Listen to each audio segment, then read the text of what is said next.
Ladies and gentlemen, today I would like to speak to you about dual-use technologies and emerging disruptive technologies from the legal perspective, which means that my presentation will be mostly about legal regulation, about the problems of the regulation in its current form, and perhaps some ways to improve it.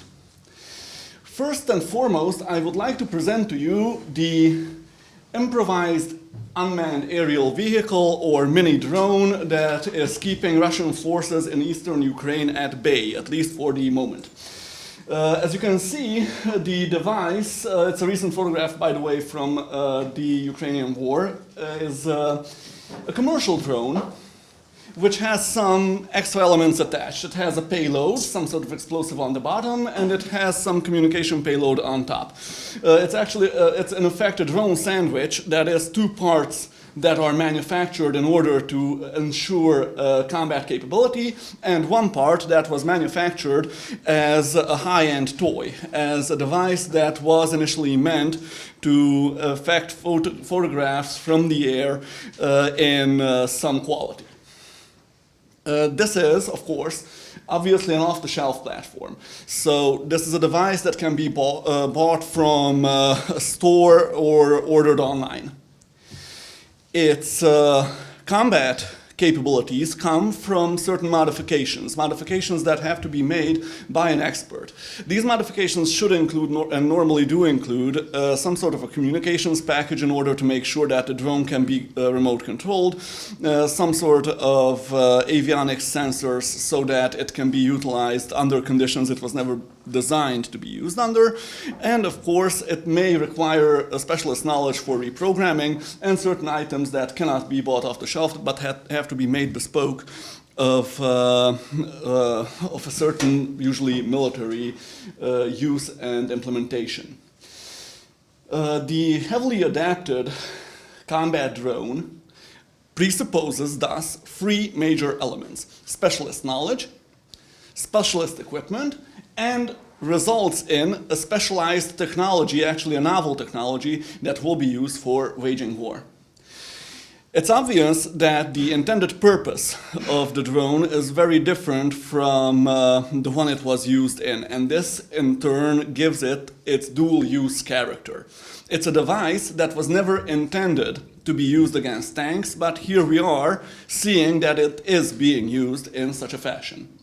Why is this important? This situation and this device illustrates what is called dual use, and almost all of the plethora of problems that dual use entails. It's obvious that certain types of knowledge, certain items, certain technologies that result from this will be able to be implemented in peaceful and non-peaceful purposes as well. This implementation may be desirable. It's most certainly desirable for the Ukrainians to have a combat drone effective against Russian tanks, but it also may be undesirable in the sense that these items, this knowledge, this technology may one day be used against, for example, civilian targets, which would be something that most of us would rather never see happen. The dual-use regulatory problem is therefore briefly structured in the following way. There are zones or areas of use for technology, which include clearly military use, where technology is implemented obviously in order to suppress a given military target, or in order to achieve other military gains, either strategic or tactical. There are devices, technologies, knowledge, and items which have a so-called dual use. They may be utilized in order to attain military objectives, but they are usually, oftentimes, almost exclusively used in the civilian field. And then there are very few items, technologies, and very little knowledge that is purely of civilian use, that has no military implementation whatsoever.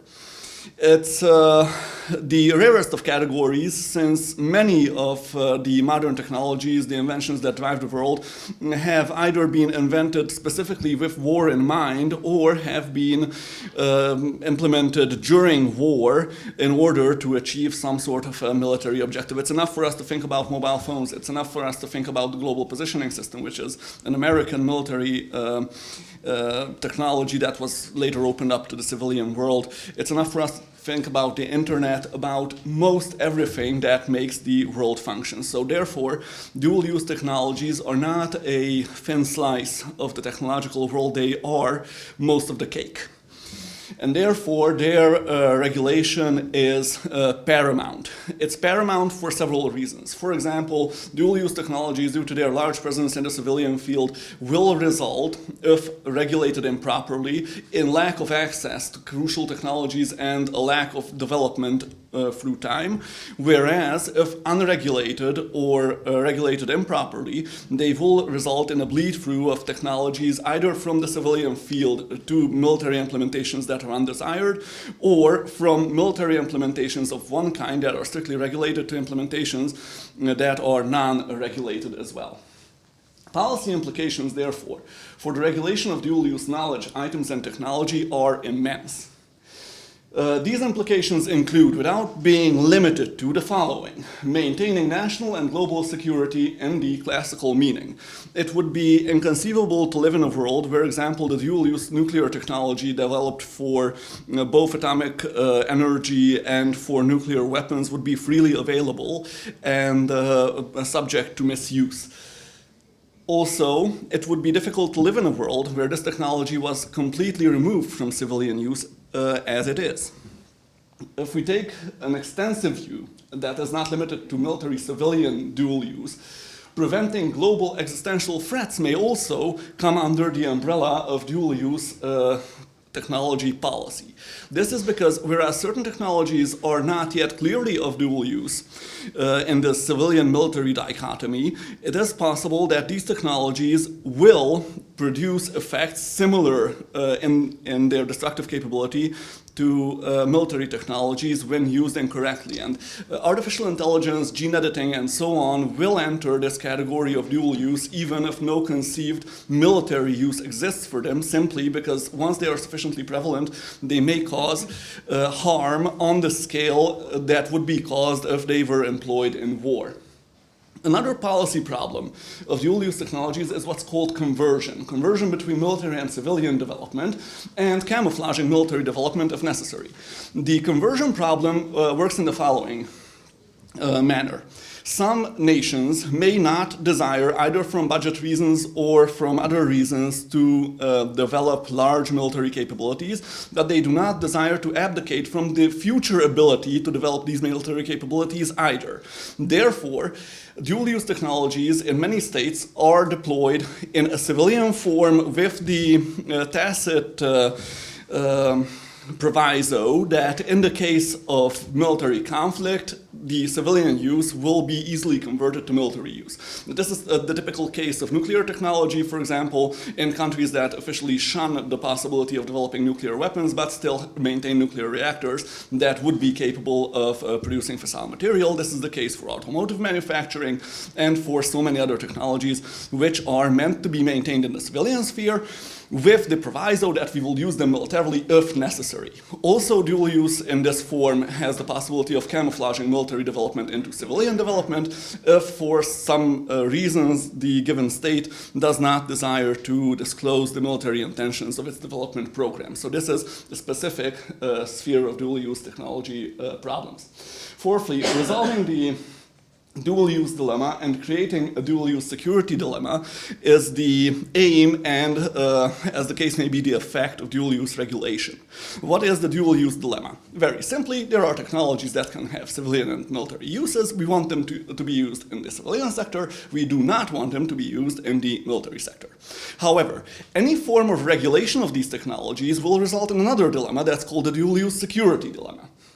This security dilemma, in turn, results in two-actor and multi-actor situations in all actors present in the system considering that any restriction on dual use is somehow directed against their military or economic interests, which will lead the entire system into a downward spiral of regulation and resentment, which must be considered when dual-use policies are examined. Fifthly, dual use is a major element of what's called the securitization of economic interests. The securitization of economic interests means that great powers, especially the United States and China, consider their economic influence as much a part of their military power as their military power is part of their economic influence. This means that they will tend to restrict economic influence of their adversaries for strategic reasons, but also to maintain an edge before the perceived competitors. Therefore, dual-use technology in commerce or in trade is restricted not just to avoid military use of civilian technologies, but also to hinder possible opponents from gaining strong, novel, or exceptionally transformative new technologies. And I will be returning to this problem later on. And finally, due to the securitization of economic interests, the regulation of dual-use technologies may result in erecting tariff-like barriers and furthering a hybrid trade and security policy in ways that are detrimental to the entire system of global commerce. The problem with securitization and with tariff-like barriers is that at one point it is very difficult to determine whether justification for the restriction of dual-use technology employment comes from the military sphere or from defense interests, or whether it comes from economic interests of one great power or another, desirous of limiting competition with its economy by any number of competitors. All these policy problems are compounded by the fact that there is no clear definition for dual use. The traditional definition for dual use technologies, and the one which I have considered for my presentation, is dual use military and civilian technologies. However, the lack of a definition of this kind, any kind of normative international instrument, leads to certain undesired consequences.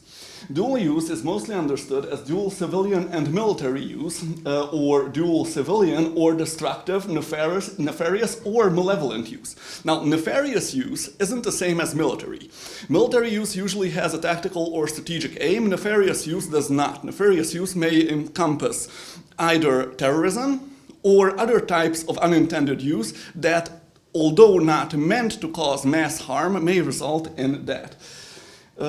And therefore, this dichotomy of military and civilian, or military, destructive, nefarious, or malevolent use results in a purpose-based definition of dual-use technologies, which is usually present in anti-terror and anti-criminal contexts. That is, instruments which are meant to stop terrorism and global crime. These types of dichotomies are present in soft law instruments and hard law multilateral instruments as well, and they are also present in export policies, which are unilateral arrangements of different countries. Dual civilian and military use, where military sometimes also means law enforcement use, also appears as a purpose-based dichotomy in civil rights protection contexts to refer to what are undesired end uses of technology.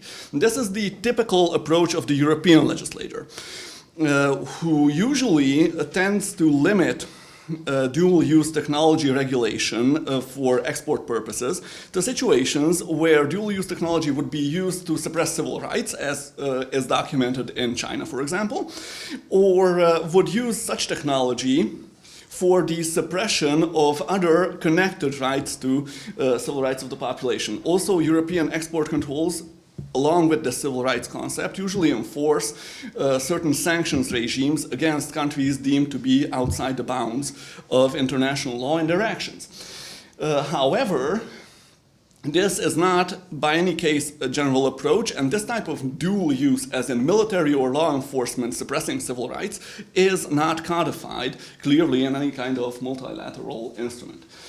Another dichotomy that may be present is peaceful and non-peaceful purpose of use, which is usually apparent in arms control regimes like chemical, biological, and nuclear weapons control regimes.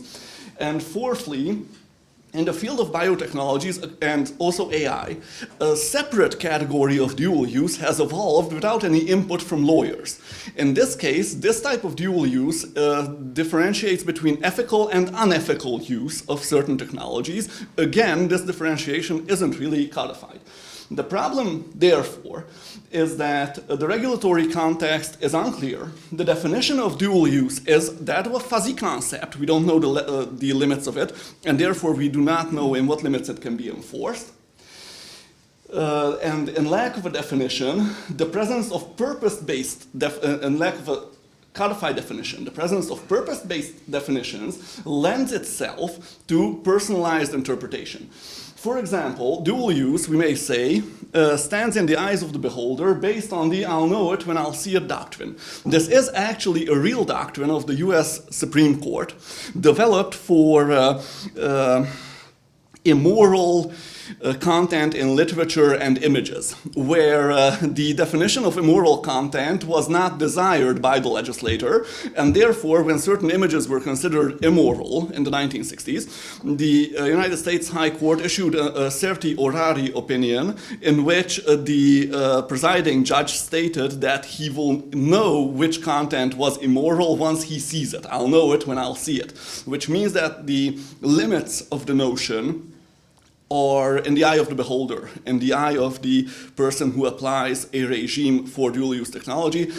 I repeat, a regime that may actually restrict global trade to the detriment of certain good faith actors, not just those who act in bad faith. Therefore, in the literature, certain tentative definitions for dual-use technology, at least in the civilian-military dichotomy, have been proposed.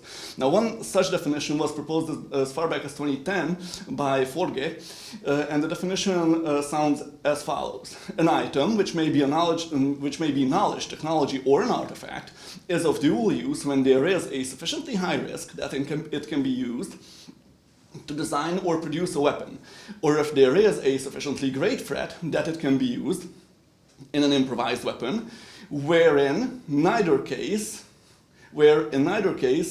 is weapons development the intended or primary purpose. So this would be a tentative definition. The problem with this definition, of course, is that it limits dual use to the military-civilian dichotomy without considering human rights and without considering possibly existential threats that may come from technologies that are not yet deployed even for civilian use, but which may cause significant threats in the future.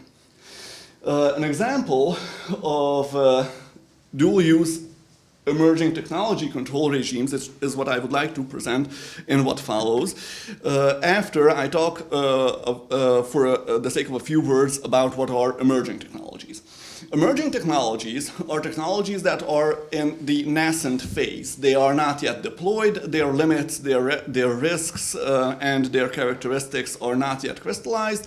However, they are in development and they may be deployed either for military or civilian use almost at any moment and even without prior warning. Such emerging technology, for example, is constituted by generative AI. No one would have predicted 5 years ago that artificial intelligence would generate the